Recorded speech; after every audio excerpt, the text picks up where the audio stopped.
Welcome back to wing से गुडान guys.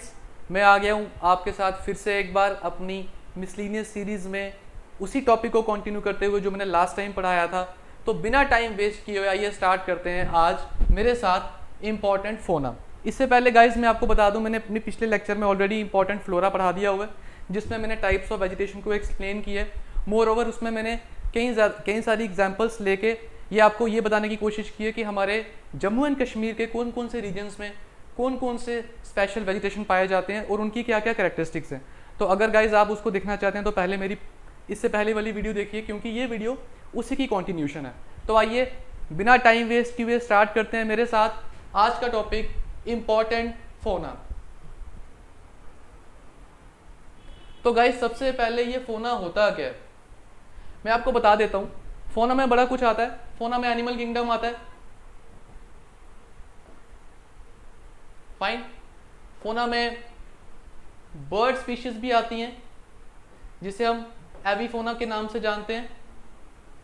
फोना में माइक्रो ऑर्गेनिज्म भी आते हैं जिसे हम माइक्रोफोना के नाम से जानते हैं। फोना में कुछ ऐसी चीज़ें भी हैं जो अभी अनडिस्कवर्ड हैं जिसे हम क्रिप्टोफोना के नाम से जानते हैं। मोर ओवर फोना में फिशेस की स्पीशीज भी आ सकती हैं जिसे हम पिसिकल्चर के नाम से जानते हैं। तो ये सब किसकी डेफिनेशन है? ये सब फोना की डेफिनेशन है, फाइन गाइस। तो आपको पता ही चल गया होगा कि फोना में क्या एनिमल किंगडम्स भी हैं, बर्ड्स भी आ सकते हैं, माइक्रो ऑर्गेनिजम्स तक आ सकते हैं, फिशेस आ सकती हैं और कुछ अनडिस्कवर्ड चीज़ें भी आ सकती हैं, फाइन। तो आज हम स्टार्ट करेंगे हमारे JNK के इम्पोर्टेंट फोना, जिसका पहला पार्ट है हंगुल। आज फिर से गाइज जो भी मैं पढ़ाऊँगा एक एक वर्ड जो मेरी स्लाइड पे होगा और जहाँ जहाँ मुझे ज़रूरत पड़ेगी आपको डीप समझाने की, मैं पूरी कोशिश करूँगा अपनी कि मैं आपको समझाऊँ ताकि आपका एक भी कंसेप्ट छूट ना जाए, फाइन। तो आइए स्टार्ट करते हैं। पहला इंपॉर्टेंट फोना जो हमारा है वो है हंगुल। ये बिग डियर फैमिली का एक एनिमल है। इसे कश्मीरी में स्टैग के नाम से जाना जाता है। कश्मीरी रेड डियर भी इसे बोलते हैं। रेड डियर का मतलब कि largest goats of the world, one of the species of largest goats of the world को हम क्या बोलते हैं गाइस? उनको हम रेड डियर बोलते हैं, फाइन। और इसका जो बायोलॉजिकल नेम है वो है सर्वस एलिफस हंगुल। अब इसके बायोलॉजिकल नेम में एक चीज़ बड़ी अच्छी है, वो क्या चीज़ है? वो कि हंगुल मैच हो गया तो हमें याद करने की ज़रूरत नहीं है एटलीस्ट इसका बायोलॉजिकल नेम। हमने क्या याद करना है कि इसका कश्मीरी नाम है स्टैग और ये कश्मीरी रेड डियर फैमिली का एक एनिमल है। कल को कोई क्वेश्चन आ जाए कि कश्मीरी स्टैग किसको कहा जाता है, तो गाइज आपके टिप्स पे होना चाहिए वो किसको कहा जाता है? हंगुल को कहा जाता है। अब हंगुल पर्टिकुलरली तादाद में कहाँ पाया जाता है? डाचीगाम नेशनल पार्क में पाया जाता है। और वो डाचीगाम नेशनल पार्क कहाँ पे है? वो श्रीनगर में, फाइन गाइज। अब नेक्स्ट कॉन्सेप्ट आप देख रहे हो, ये क्या लिखा हुआ है सरदार जी? IUCN स्टेटस, ये क्या चीज़ है? तो गाइज IUCN का मतलब है international union for conservation of nature. ये एक संस्था है जो दुनिया के कई देशों ने मिलकर बनाई है, जो बनी है 1948 में। ये संस्था ने क्या किया है, जितने भी फोना है हमारे वर्ल्ड के उन्हें कुछ 9 कैटेगरीज में डिवाइड किए। वो कैटेगरीज हैं क्रिटिकली एंडेंजर्ड, उसके बाद वर्नरेबल, उसके बाद नियर थ्रेटेंड या फिर एक्सटिंक्ट। तो ऐसे करते करते इन्होंने क्या किया है, 9 कैटेगरीज में सारे फोना को डिवाइड किया है। अब गाइज इसमें अगर मैं आपको कुछ और बताऊं तो एक क्वेश्चन इसमें ये बन सकता है कि रेड डाटा बुक को कौन सी संस्था पब्लिश करती है? तो रेड डाटा बुक भी कौन पब्लिश करता है? IUCN। IUCN क्या करता है? उसने एक रेड डाटा बुक बनाई है जो पूरे वर्ल्ड की, हर कंट्रीज़ की और हर स्टेट्स की जानकारी, एनिमल्स की जानकारी या फोना की जानकारी उसमें है। और उसमें यह लिखा हुआ है कि कौन से क्रिटिकली एंडेंजर्ड होने वाले हैं और कौन से एंडेंजर्ड ऑलरेडी हो चुके हैं या हो सकते हैं, फाइन। तो अगर क्वेश्चन पूछे रेड डाटा बुक कौन सी संस्था का पार्ट है, that is IUCN, international union for conservation of nature, fine. अब मैंने आपको बता दिया इसकी 9 कैटेगरीज हैं जिसमें से क्रिटिकली एंडेंजर्ड भी है।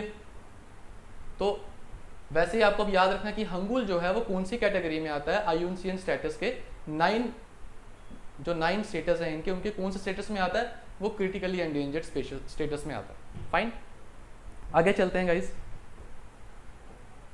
आगे आ गया प्रोजेक्ट हंगुल 1970 में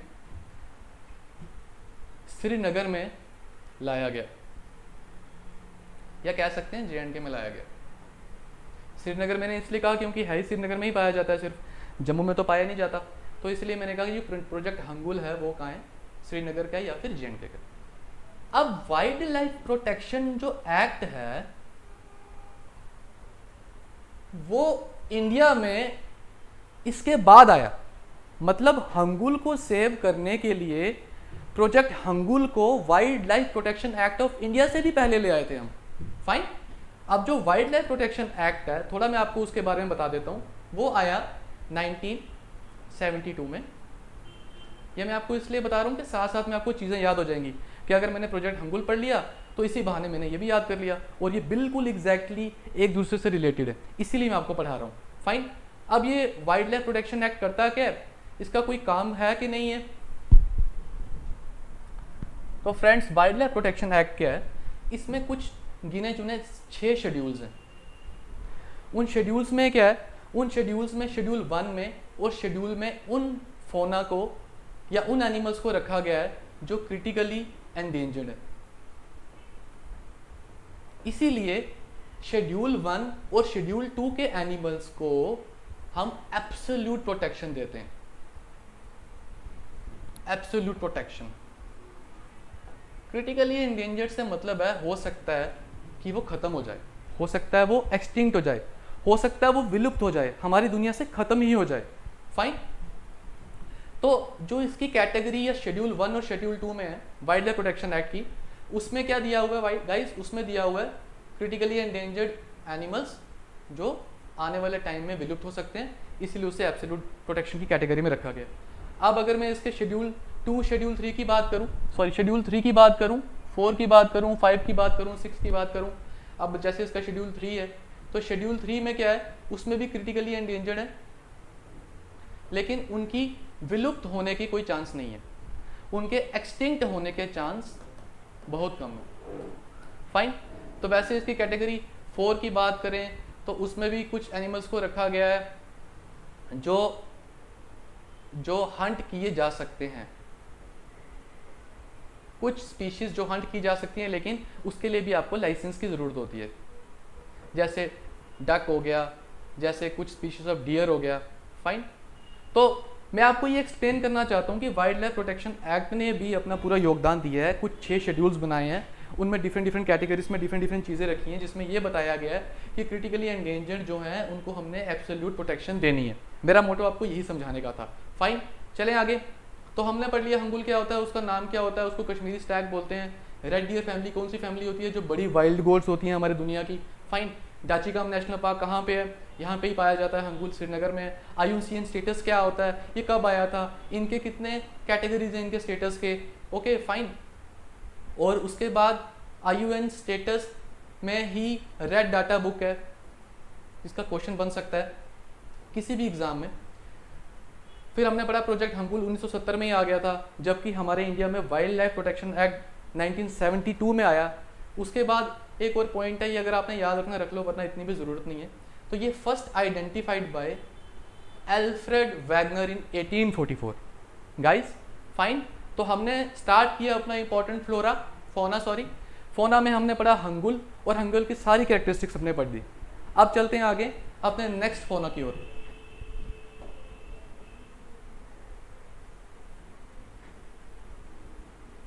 गाइस हमारे पास नेक्स्ट फोना में है हमारा अगला प्यारा डियर, जिसका नाम है मस्क डियर।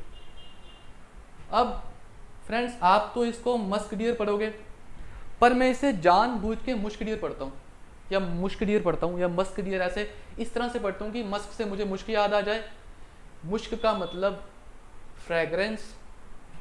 फ्रेगरेंस इसलिए क्योंकि यही वो ऐसी डियर है जिससे स्पेशली हंट किया जाता है परफ्यूम्स के लिए।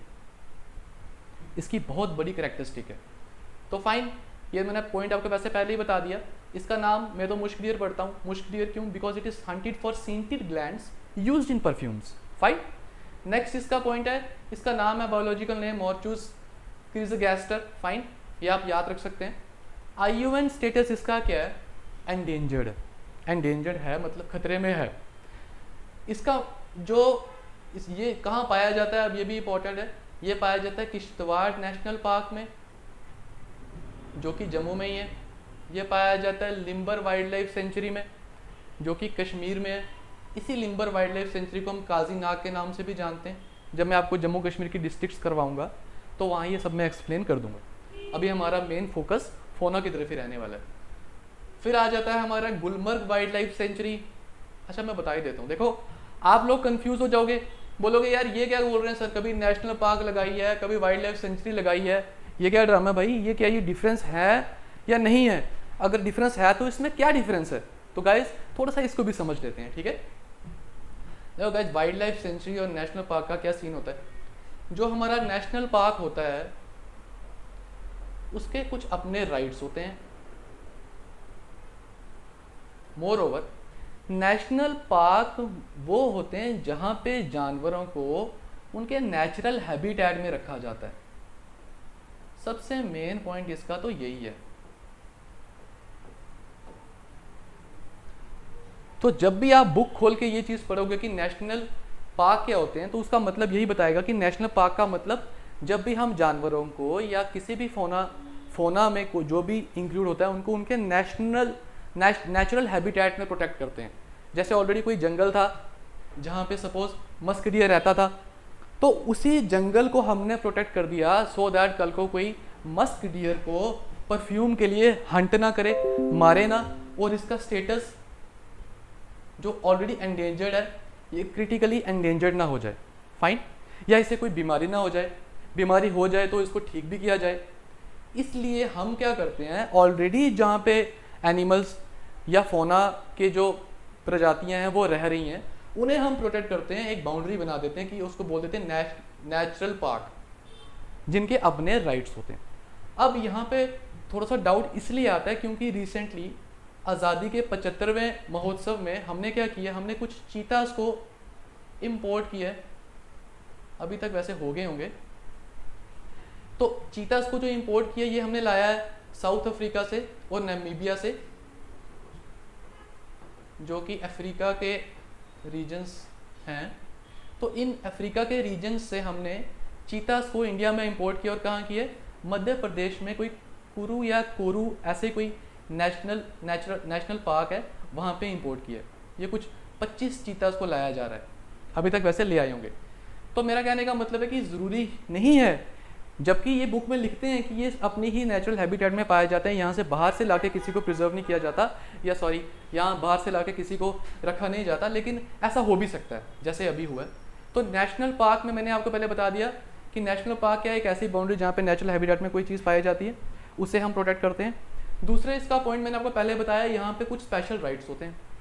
राइट्स से मेरा मतलब ये था कि हो सकता है नेशनल पार्क है, हमारे कोई जम्मू में नेशनल पार्क हो और कोई लोग अपने जानवर को वहाँ पे ले जाएं चारे के लिए, है ना, चारे के लिए वहाँ ले जाएं, अपनी गाय को ले जाएं या अपनी गोट्स को ले जाएं वहाँ पे।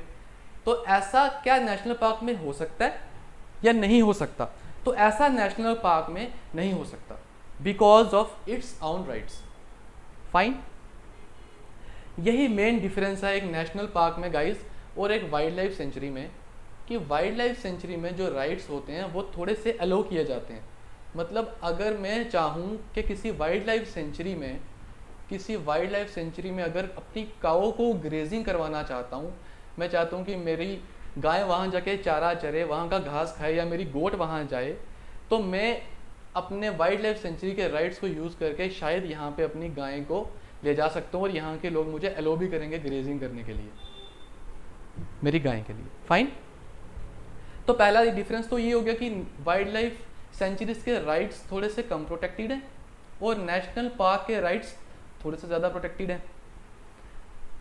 और दूसरा डिफरेंस ये है कि वाइल्ड लाइफ सेंचुरी में ज़्यादातर उन फोना को रखा जाता है जो एक्चुअली वहाँ पे नहीं रहते या एक्चुअल नेचुरल हैबिटेट से नहीं पाए जाते। हम हो सकता है कोई स्पीशीज़ हो जिसे हम प्रिजर्व करना चाहते हैं, वो कहीं और रहती हो, तो उसे उठा के कहाँ ले आएँ, वाइल्ड लाइफ सेंचुरी में ले आएँ और उसको वैसा ही माहौल दें जैसा उसके नेचुरल हैबिटेट के लिए ज़रूरी है। तो ये दो मेन डिफरेंस हैं वाइल्ड लाइफ सेंचुरी के और नेशनल पार्क के। तो अब हम इस वीडियो में बिल्कुल कंफ्यूज होने वाले नहीं है। मोरओवर ऐसा भी होता है कि हम कल को आने वाले टाइम पे वाइल्ड लाइफ सेंचुरी को नेशनल पार्क में कन्वर्ट भी कर सकते हैं। We can convert our wild life sanctuary into a national park. So guys, आपको समझ आई? मैंने आपको बताया मस्क डियर, फिर मैंने आपको बताया अगर मस्क डियर है तो इसे हंट भी किया जाएगा, अगर हंट किया जाएगा तो इसे सेव करना पड़ेगा। सेव करने के लिए से या तो हम नेशनल पार्क में लेके जाएंगे या हम वाइल्ड लाइफ सेंचुरी में लेके जाएंगे। हो सकता है नेशनल पार्क में ऑलरेडी पाया जाता हो, उसे नेशनल पार्क बना देंगे, या किसी वाइल्ड लाइफ सेंचुरी में से ले जाएंगे इसकी प्रोटेक्शन के लिए। फाइन, तो मस्क डियर आपको समझ आ गया। IUCN स्टेटस में ऑलरेडी समझा चुका हूँ ये क्या चीज़ होती है। इसका एंडेंजर्ड है, ये किश्तवाड़ नेशनल पार्क में पाया जाता है, जम्मू में लिम्बर वाइल्ड लाइफ सेंचुरी में पाया जाता है, जिसे हम काजीना के नाम से जानते हैं, बारामूला में जो पाई जाती है, गुलमर्ग वाइल्ड लाइफ सेंचुरी में पाया जाता है। तो आइए चलते हैं अपने नेक्स्ट फोना की तरफ।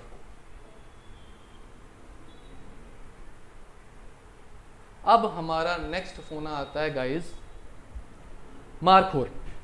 मार्खोर का नाम है कैप्रा फाल्कोनेरी।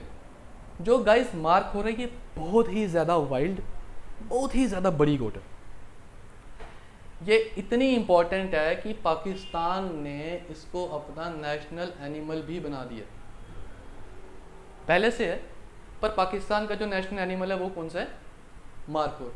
तो अगर JKSSB में या किसी और एग्ज़ाम में आपसे डायरेक्ट क्वेश्चन पूछ लें कि इनमें से कौन सी ऐसी गोट है जो पाकिस्तान का नेशनल एनिमल है, तो आपका आंसर क्या होएगा? मार्खोर या फिर कैप्रा फाल्कोनेरी। इसको स्क्रू हॉर्न गोट के नाम से भी जाना जाता है। और ये कुछ बहुत बड़ी बात नहीं, तो इस सामने दिख रहा है आपको कि ये स्क्रू की तरह इसके जो सींग हैं, इसी से इसका नाम भी पड़ गया। स्क्रू की तरह सींग होने के कारण इसको क्या बोलते हैं? स्क्रू हॉर्न गोट। अब ये कहाँ पाई जाती है गाइस? पीर पंजल। अब जिसने मेरी पहली वीडियो देखी होगी फ्लोरा वाली, उसको तो पता चल जाएगा पीर पंजल क्या होता है, लेकिन आपके लिए थोड़ा मुश्किल हो जाएगा जो फर्स्ट टाइम मेरी वीडियो देख रहे हैं। फिर भी मैं आपको थोड़ा सा बता देता हूँ। JNK की 3 मेन जो बेल्ट्स हैं, उसमें ऊपर वाली ग्रेटर हिमालयस है, उससे नीचे वाली पीर पंजल है, उससे नीचे वाली शिवालिक्स है। शिवालिक्स मतलब जो थोड़ा थोड़ा जम्मू का बेल्ट है, पीर पंजल मतलब उधमपुर रियासी वाला बेल्ट है। तो जो पीर पंजल मार्खोर है वो लॉन्गेस्ट वाइल्ड गोट है दुनिया की। ये भी एक बहुत इंपॉर्टेंट पॉइंट। अब ये कहाँ कहाँ पाई जाती है गाइस? ये लिम्बर में पाई जाती है, लाचीपुरा में पाई जाती है और हिरपोरा वाइल्ड लाइफ सेंचुरी में पाई जाती है, जो तीनों की तीनों वाइल्ड लाइफ सेंचुरीज हमारी कश्मीर की हैं गाइस। ठीक है, चलते हैं अब अपने नेक्स्ट फोना की ओर, जो है इबेक्स। फाइन, तो गाइस सबसे अच्छी बात मेरे को इसकी ये लगती है कि इसका जो नाम है इबेक्स और इसका जो बायोलॉजिकल नेम है दोनों मिलते हैं, तो मुझे याद करने की ज़रूरत नहीं है। फाइन, अब ये वेरी निम्बल।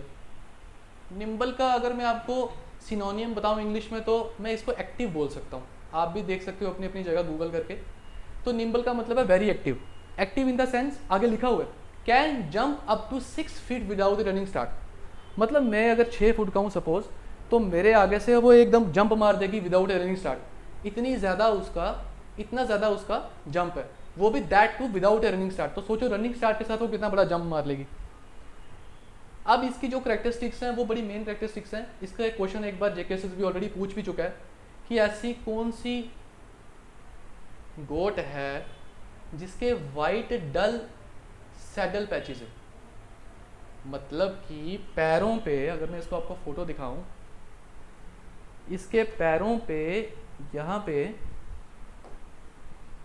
वाइट पैचेस होते हैं, यहाँ पे वाइट पैचेस होते हैं। अभी ये फोटो इतना अच्छा नहीं है, पर ये बड़े ही अच्छे से दिखते हैं। ऐसे ऐसे कुछ वाइट पैचेस होते हैं इसके। फाइन गाइस, तो JKSSB अगर आपको फिर से क्वेश्चन पूछती है कि ऐसी कौन सी गोट है जिसमें वाइट डल सैडल पैचेस हैं, तो उसका आंसर क्या होएगा? इबेक्स। अभी कहाँ पाई जाती है? इसका मैंने कोड बनाया था KK। के का मतलब एक तो कांजी वाइल्ड लाइफ सेंचुरी और एक किश्तवाड़ नेशनल पार्क। फाइन, अब ये तो कोई प्रॉब्लम नहीं होनी चाहिए, नेशनल पार्क क्या हमें पता चल गया है, वाइल्ड लाइफ सेंचुरी क्या हमें ये भी पता चल गया है। इसका जो IUCN स्टेटस है गाइस वो है लीस्ट कंसर्न। अगर ये लीस्ट कंसर्न है तो ऑब्वियसली ये कुछ ज़्यादा पाई जाती होगी, इसका मतलब अच्छी खासी पॉपुलेशन है। और एक और इम्पॉर्टेंट पॉइंट मैंने यहाँ पे ऐड किया कि इसके ब्रीडिंग पीरियड को क्या बोला जाता है, रुत बोला जाता है। तो ये थी इबेक्स जिसका नाम था कैप्रा इबेक्स, जो आपको याद करने की ज़रूरत नहीं है। निम्बल का मतलब मैंने आपको बता दिया, 6 फीट का जंप ये विदाउट ए रिंग स्टार्ट लेती है। ये डार्क गोट ब्राउन कलर की गोट है, आप देख सकते हो, और इसके वाइट सैडल पैचेस होते हैं जो मैंने आपको अभी नीचे दिखाए यहाँ। उसके बाद गाइज ये कांजी और किश्तवाड़ में पाई जाती है। के इसका मैंने आपको कोड बता दिया, IUCN स्टेटस भी आपको मैंने बता दिया, इसका लीस्ट कंसर्न है। और इसके ब्रीडिंग पीरियड को क्या बोलते हैं, हम रुत बोलते हैं। चलते हैं नेक्स्ट फोना की ओर। तो आ गए हमारे पाजी शेरबाजी या कह लो चीताबाजी। तो स्नो लेपर्ड का जो साइंटिफिक नेम या बायोलॉजिकल नेम है वो है पैंथर उनशिया, और इसका जो IUCN स्टेटस है वो है वल्नरेबल। फाइन, अब इसकी करेक्टरिस्टिक क्या है मेन, वो है ये, इसकी जो दुम होती है, जो टेल होती है वो बड़ी थिक होती है, बड़ी होती है, चौड़ी होती है आप बोल सकते हो। फाइन, अब ये चौड़ी तो होती है लेकिन इसने क्या किया होता है, अपने अंदर फैट को स्टोर किया होता है। फैट को स्टोर करने की वजह से इसको क्या फ़ायदा होता है कि जैसे इसका नाम है स्नो लेपर्ड, तो मतलब ये स्नो में रहता होगा।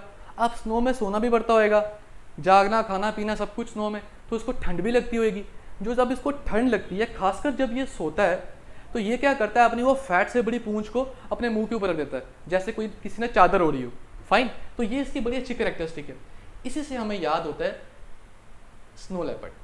तो क्या इसकी टेल थिक है due to fat storage which act as a blanket to protect its face while asleep. और जो प्रोजेक्ट स्नो लेपर्ड लाया गया था वो 2009 में लाया गया था।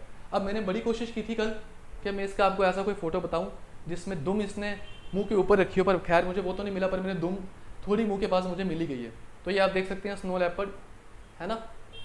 आगे एक और आएगा जिसमें हम ये इसको फिर से पढ़ने वाले हैं, ये भी स्नो लेपर्ड है। ठीक है, तो नेक्स्ट अपना चलते हैं गाइज नेक्स्ट फोना की ओर, जो है ब्लैक नेक क्रेन। अब ब्लैक नेक क्रेन जो थी, जब हमारी JNK स्टेट होती थी तो हमारा जो नेशनल बर्ड था वो ब्लैक नेक क्रेन ही था। अब अच्छी बात यह है, इससे हमें इसका ये वाला नाम याद हो जाएगा। वो कैसे, ब्लैक नेक क्रेन तो अब रहा नहीं, उसके बाद कश्मीरी फ्लाई कैचर बना, फिर खलिज पीजन बन गया। तो इसका मतलब ये चला गया कि हमारे स्टेट बर्ड के नाम से हट गया, मतलब चला गया, मतलब गॉन, मतलब एंटी गॉन। तो इसलिए हम अब ये याद रखेंगे हमेशा इस ट्रिक से कि ब्लैक नेक क्रेन का नाम ग्रस एंटीगॉन क्यों है। फाइन, तो इसका नाम भी याद हो गया कि गॉन है मतलब चला गया, अब तो चेंज हो गया। अब पढ़ते हैं इसके IUCN स्टेटस के बारे में, वो है वर्नरेबल। ये तिब्बतन प्लेट्यू में पाया जाता है, लद्दाख वाली साइड, सोमोरिरी लेक के पास। फाइन, इसको इसीलिए तिब्बतन क्रेन भी कहा जाता है। चलते हैं अपने नेक्स्ट फोना की ओर। नेक्स्ट आता है गाइज हमारा हिमालयन थार, हिमिट्रैगस जेमहैहियस। फाइन, अब देखते हैं इसकी कैरेक्टरिस्टिक्स। अब मैंने आपको बताया था कि मैं आपको थोड़ी देर बाद फिर से स्नो लेपर्ड की बात करना चाहता हूँ। अब हिमालयन थार को मैंने कैसे याद रखा है, मैं हमेशा सोचता हूँ कि इन गोट्स में से अगर सबसे टेस्टी कौन सी लगती है स्नो लेपर्ड को, तो वो है हिमालयन थार। तभी स्नो लेपर्ड इसका शिकार करता है और इसको खाना पसंद करता है। तो हम स्नो लेपर्ड से हिमालयन थार या हिमालयन थार से स्नो लेपर्ड को भी याद रख सकते हैं, और कल को पूछ भी सकते हैं कि जो स्नो लेपर्ड है उसका फेवरेट खाना कौन सा है, तो हिमालयन थार है। तो इसीलिए इसका एनिमी कौन है, स्नो लेपर्ड। इसका जो IUCN स्टेटस है वो है नियर थ्रेटेंड। फाइन गाइज, और इसके कुछ कैरेक्टरिस्टिक्स हैं, जैसे थोड़े से dense reddish brown woolly coat होता है इसका, और थिक अंडर कोट होता है, और ये ओकेजनली पाया जाता है किश्तवाड़ वाइल्ड लाइफ सेंचुरी में। मतलब जम्मू में ये किश्तवाड़ वाइल्ड लाइफ सेंचुरी में बड़ा ओकेजनली पाया जाता है। चलते हैं आगे।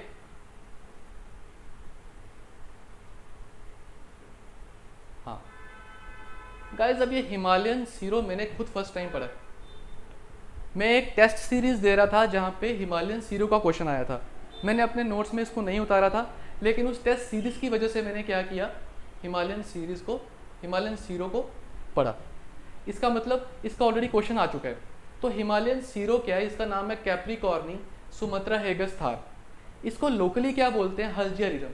जो क्वेश्चन मुझे आया था वो भी यही आया था, यही क्वेश्चन था कि ऐसी कौन सी ये गोट है जिसको हम लोकली हल्ज या रीम के नाम से जानते हैं। तो वो कौन सी है गाइस, अब हमें पता चल गया, हिमालयन सीरो। फाइन।